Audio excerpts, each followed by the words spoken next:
The Boston Celtics and Denver Nuggets, who are the two best teams in the NBA, in my opinion, just faced off in what looks like it's going to be the perfect preview for the 2024 NBA Finals. Hello everybody, welcome to Awesome Rusty Bucket. Subscribe to the channel if you have not already and drop a like on this video. It only takes 1 second and makes a massive difference in how this video performs in the YouTube algorithm. In today's video, I'm going to be talking about, of course, this game with the Celtics and the Nuggets. I'm also going to talk a little bit about the Timberwolves game from last night, just because I really want to highlight the performance that Anthony Edwards had. And I'm also going to discuss this LeBron James statue discourse that people have been having on Twitter. If you don't know what I'm talking about, I'll elaborate further when I get to it. But for now, let's talk about a huge game, which was one of the better games of the year, which I guess only makes sense given that the first game they played this season was one of the best games of the year, which that honestly really quite excites me for the prospect of these two teams playing in the finals. They currently have the highest odds to win a championship, and that also, of course, means they have the highest odds to win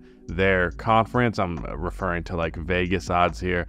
Not that Vegas knows ball like that for real. Me personally, if I'm a betting man, I'm putting all of my money on Denver and Boston, because I think the repeat champions are just destined to make it out of the Western Conference. There's really only one team in the West that I am super concerned about for Denver. And I wouldn't even say I'm super concerned about them, but like definitely some level of concern is the Clippers. But everybody else, I don't think the Suns have it. I don't think they have the defense or the playmaking. Their fourth quarter issues that we talked about in the last video is a thing. I don't really believe in the Timberwolves, especially if Cat's not going to be there, although the timeline of that is a little wishy-washy. It would also depend entirely on how well Anthony Edwards plays in the playoffs, which based on how he's been playing recently, might actually be at a superstar level, which he previously wasn't quite reaching. I don't really believe in the Timberwolves because of that. OKC is young and they just don't really have a lot of, I don't know how to put this. I just don't think they have it yet. I don't expect them to have it immediately, and it's more than okay for the timeline of that team. I just think the Nuggets will win them on experience there. Not to mention, I just don't know how anything is going to slow down Jokic. Chet has good length, but he can rather easily get bullied into the rim, even if I do think that strength is often something that is overblown, especially in the importance of the success of someone like Chet Holmgren. I do think that it's gonna play a factor in a matchup like that for sure, and I don't think Bismack Biyombo is going to save you personally, and I don't really think any other lower seeded Western Conference team could do it. So yeah, Nuggets I'm quite confident are going to win the West, and the Celtics have had the best record in the entire league. The East really ain't shit. I don't think they're going to just walk through the Eastern Conference. I think there are a couple of teams that can give them a couple of games in any given matchup. Ultimately, I think Boston will be making their way to the finals. This team is just simply too good. As we were discussing on the shoot around the other day when we were doing our top 50, Drew Holiday just narrowly did not make our list, which is a great illustration of just how fucking ridiculously talented the NBA is right now, that Drew Holiday didn't qualify as top 50 to all three of us. Actually, I think maybe Alex had him on the list, but whatever. But Drew Holiday very easily could be a top 50 player in the NBA. He narrowly missed it. So arguably 5 top 50 players is your starting lineup. It's hard to think of any other NBA team throughout history that's ever been that fucking good. There has been a more overall volume of talent, but in terms of like a starting lineup where all of your players are that fucking good, I don't know how many top 50 players in the league starting fives there have ever been throughout league history, but the Celtics got one of them. Anyways, to talk about the actual game itself, I mean, it was a fairly standard performance from both sides here. The big difference being on Boston's end of things, we got more of a Jaylen Brown game than a Jason Tatum game. The big criticism that Jason Tatum has been getting recently is that he can disappear and his team still remains in games. And a game like this is definitely reinforcing that stereotype. I don't know that it's necessarily the most fair argument in the world, because lots of great players have great teams, and I think it's a little silly how we arbitrarily punish people for that versus letting other people get away with it. If you're gonna, be one of those people who's pushing that kind of narrative, then today was a good day for you, because Jason Tatum finished the game with 15 points, only shot the ball 13 times, was a -2, and yeah, that's not ideal. Also had 5 turnovers. Meanwhile, Jaylen Brown, 41 points. He did miss 7 free throws in a game that they lost by 6 points. So that's not good. But I would also say at the same time that if Jaylen Brown did not step up and score 41 points, they wouldn't have been close enough for that type of point differential to matter to begin with. So I'm not going to knock him too much for the free throw stuff. This was also a career high in missed free throws. It's not something that's like a normal occurrence from him. I don't think Jaylen's a very strong free throw shooter from what I recall. He's usually better than this. But yeah, Jaylen Brown was excellent. He was easily Boston's best player here. Kristaps Porzingis was excellent. Normally, their second best player definitely had not the most efficient shooting, but his defense was pretty good. Defense on Jokic in general is a huge thing that I was focusing on in this one because, of course, your ability to slow down who is the best player in the NBA. Obviously, you're going to have not a whole lot of luck in that department, but you can do things to, at the very least, make life not too easy. Now, Jokic ended up having a 32-point triple-double with 0 turnovers with only 8 missed shots on 19 attempts, 38 minutes, 2 steals as well, 68 points responsible for. So a pretty damn good game, and a pretty standard and excellent, as always, Nikola Jokic box score. But I would just say personally from the eye test watching this game that Porzingis did a decent enough job defending Wemby. Freudian slip right there. Victor Wembanyama truly is always on my mind. Sorry. Kristaps Porzingis did a great job of defending Jokic because of his length. Well, I won't say great job, sorry. I didn't even mean to imply that. I got all mixed up because I was throwing myself off from saying Wemby. Get it together, Jacob. Porzingis did a pretty solid job defending Jokic because he had enough length to where there was at least a decent contest on any shot that he was putting up, and he was doing enough to make sure that Jokic, felt his presence. Ultimately, really wasn't enough to bother Jokic, but it was enough that it was a harder 32-point triple-double than normal for him, which, saying that out loud, pretty much illustrates exactly why he's the best player in the NBA. Jamal Murray had a solid performance, not his best, that's for sure. 19 points, 8 assists, 7 for 18 from the field, which, if you know the meme, implies that perhaps the Celtics aren't a legit contender because Jamal Murray always goes off against really good teams. He did hit a buzzer-beating 3 at the end of the first quarter. Nikola Jokic hit a buzzer-beating backboard, a mid-range shot from the right baseline at the end of the second quarter. It's funny that they got both of those. But the real big thing for Denver in this one was their bench unit, specifically Peyton Watson and Christian Braun, who were a +9 and +10 between the two of them. Peyton Watson is honestly one of my favorite young players in the NBA, and he is, in my opinion, the best bench piece that Denver has. Easily the guy who should be playing 25 minutes a game when their playoff rotation gets to that point, because Peyton is an excellent defender, really great shot blocker. He had 2 blocks in this game, including one, I can't remember who he chased down, but he basically jumped over Nikola Jokic and then double blocked it, and then he kicked it. So he just hit the ball 3 different ways to prevent it from going in. Can't remember for the life of me who was taking the damn shot. Excellent block from him on that part. He also blocked Jason Tatum, and he also hit some mid-range pull-ups in the first half of the game. I think 1 in each quarter. Hit a 3-pointer. Overall, his 3-pointers lately have been going in more. The coolest thing he did the entire game, though, was he was dribbling the ball at the floor on a kind of fast break situation. Jaylen Brown tipped the ball and he kind of fumbled a little bit, but he got it, did a crossover, and threw down just this ferocious dunk. And speaking of crazy dunks in this game, I need to talk about Aaron Gordon because he put on a dunk contest in this fucking game, man. I swear to God. So first thing is there's a crazy reverse alley-oop where he gets the ball up so high it feels like he pauses for a second in air to do the reverse. I think Jamal Murray does a crossover, throws it off of the backboard on accident. Didn't mean for it to hit the backboard, but Gordon still corrals it and dunks it in. Then there's a putback dunk off of a Jokic miss where he just brings the ball all the way around the rim. It's the hardest shit ever. That's probably the best dunk of the entire game. And then late in the clutch, Nikola Jokic did what is quickly becoming, I think, his signature move outside of that shuffle jump shot thing that he does, which is when he does a hook shot that is actually an alley-oop. And he does it all the time, and he did it in the fourth quarter in this one with a backdoor lob to who else but Aaron Gordon, what a game from him in that regard. Like, truly one of the best dunking performances I've ever seen. But yeah, other than that, I really enjoyed just generally the flow of the offense for this starting lineup with the Nuggets. I know that's not a new note. I talk about that pretty much anytime I talk about the Nuggets, but man, this team works. It just works so well. Everything is just such a well-oiled machine. I was watching this game and I was like, I truly don't get how you don't like Denver. There are so many people who find Denver to be a not fun team to watch, and I truly don't get it.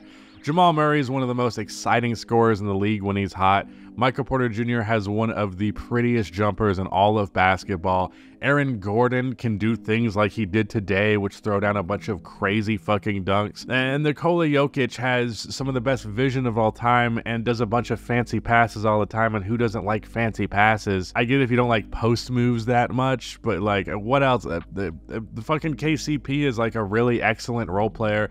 I guess some people don't get a lot of satisfaction out of just someone being like the perfect archetype of a role-playing shooting guard, but I do. So yeah, that's what I have to say about them. As for the matchup,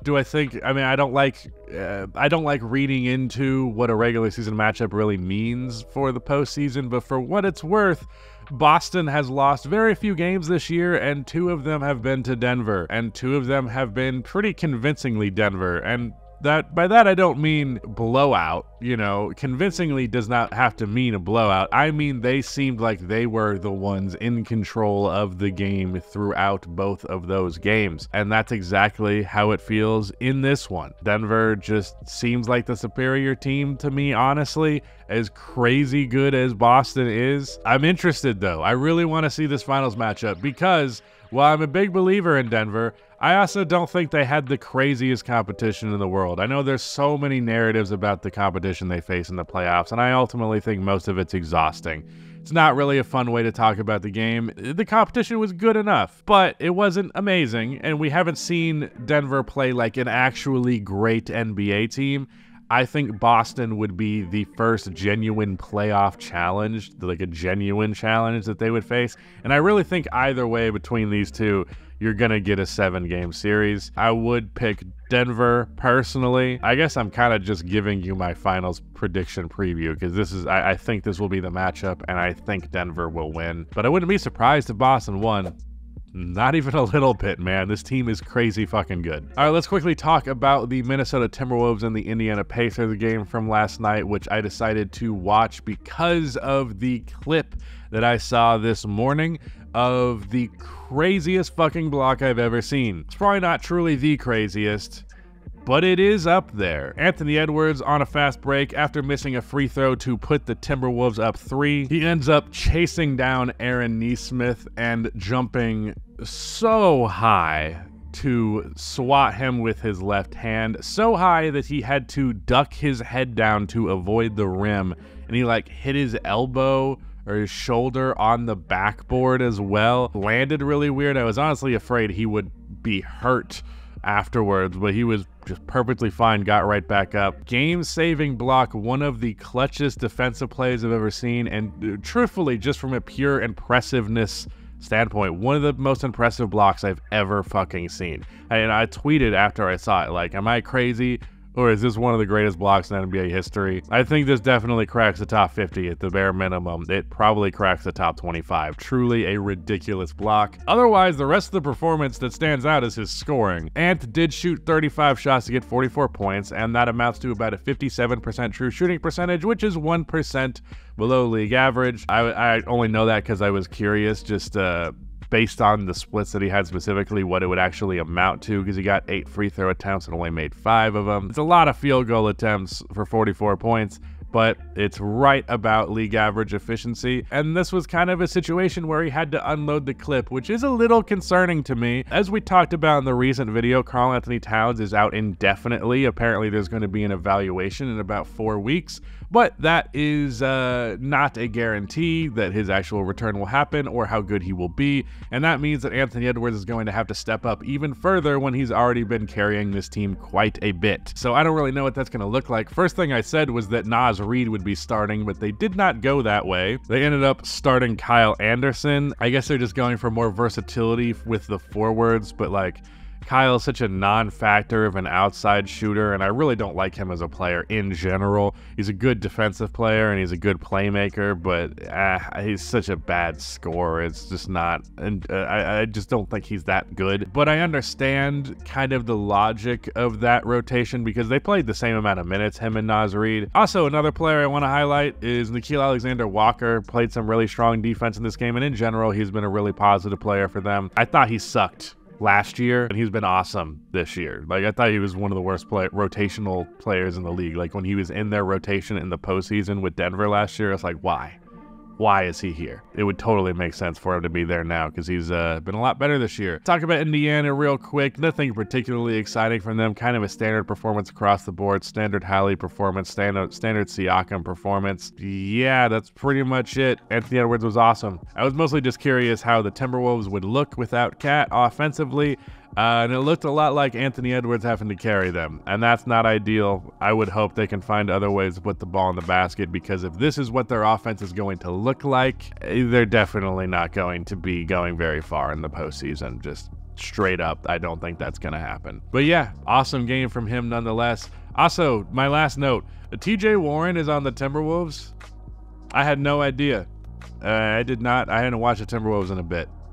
So that's weird, but good on him for still being in the league, I guess. So there was a discussion on Twitter about LeBron James getting a statue with the Miami Heat. For some reason, there's been a lot of discussions about statues. Like, Stephen A. Smith made a whole list of players that should be statues, and there was a bunch of discourse about it. Who knows why people talk about the things they talk about, but here we are, and I'm talking about them too. So the discussion was, do the Miami Heat, should they give LeBron James a statue? Do they owe him that or whatever? I say owe him that like that because that is the way that some people were framing the conversation, which I don't think is very fair. I don't know if anyone owes anybody a statue. That's a weird thing to owe somebody. But in general, what it then became was a lot of people, really more specifically LeBron James fans, basically implying that like Miami Heat fans hate LeBron. There was a discussion about the Heat fans like LeBron and all that. From what I understand about the situation, and if I could put myself in the shoes of a Miami Heat fan,